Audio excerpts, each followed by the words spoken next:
Right now, I welcome you to what I believe is one of the highlights of the Suns' entire history that we're going to be a part of here today. It is a great honor for me to present to you now a coach that loves the game of basketball, the coach of the Phoenix Suns, Mike Budenholzer. Mike, come on out here and shazam for you, my friend. This is Brendan Mount with Burn City Sports here right outside of where Mike Budenholzer was just introduced as the Phoenix Suns' 22nd head coach in franchise history. Now, Budenholzer said that he would take this job if it was on the moon because he is from right here in Arizona, growing up in Holbrook, and he was elated to see Al McCoy, who introduced him. He was very emotional throughout the whole press conference, and he just was very, very excited to be the coach of this Phoenix Suns team. The biggest message I want you to hear, I would coach this team if it was on the moon. I would coach this team if it was in Alaska, if these players were in Denmark, these owners and front office, I would go anywhere to coach this team. That's the most important thing for me. I'm excited about the roster. I'm excited about everything. So, at the same time, yeah, it's amazing. I don't know what the word is, surreal or wild, and to have Al kind of introduce me and to think about, Alvin Adams at the Oboes AA and Sweet D and Paul Westphal, my dad taking me in the backyard and teaching me Paul Westphal reverse pivot into a pump fake to a step through. I mean, I could go on. I'm probably in the wrong room to do Suns trivia, but in other states in the country, I'd probably do okay. So, yeah, I'm beyond excited about this opportunity. As you can see, sitting right next to Mike Budenholzer there was Phoenix Suns general manager and president of basketball operations, James Jones, and he explained a little bit why the Suns decided to move on from first-year coach Frank Vogel after he posted a 49-33 record in his first year with the Suns, and that ultimately led them to being the 6th seed, and then they were obviously swept in the first round by the Minnesota Timberwolves. So here's what Jones said about his firing. We needed to improve in a lot of areas. It wasn't one specific area, but I say by and large, we just felt the timing to shift was right, and we moved quickly to Bud just because when we look at our roster and what our roster needs, he fits it, right? I'm a competitive guy, and we talk about this too throughout that process. Bud must have said compete 95 times in 2 minutes, but compete at everything.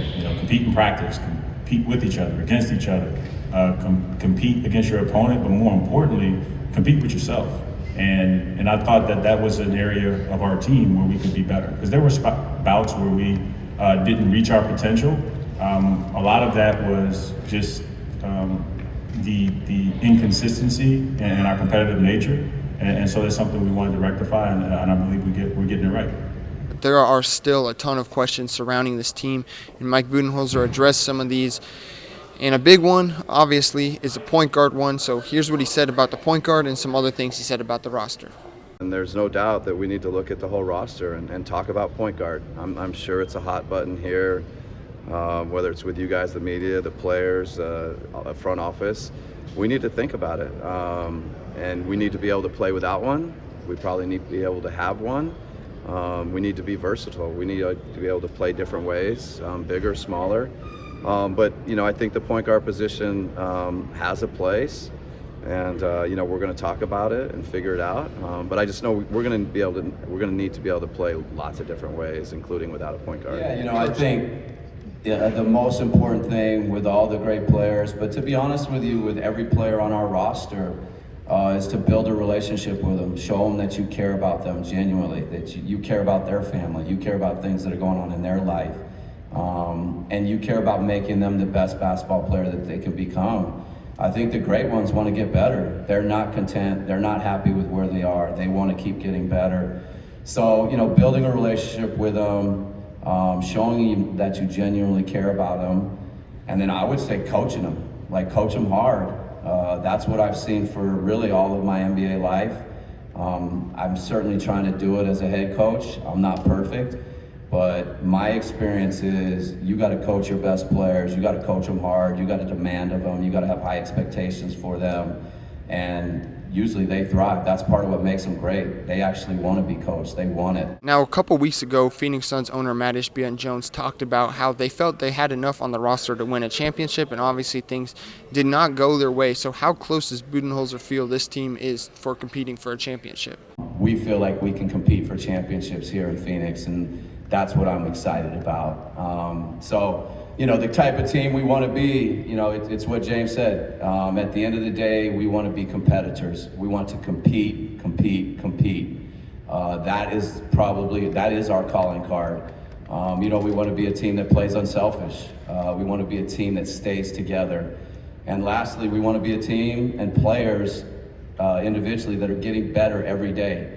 If we focus on what we're doing each day, that's what's going to give us our best chance to realize our potential to be a championship level team. You know, I'm sure I'll get questions, but at the end of the day, if our focus is on what we're doing every day, that's what matters most. Talking about championships, it's kind of meaningless. At the end of the day, talk is cheap. What you do every day is powerful.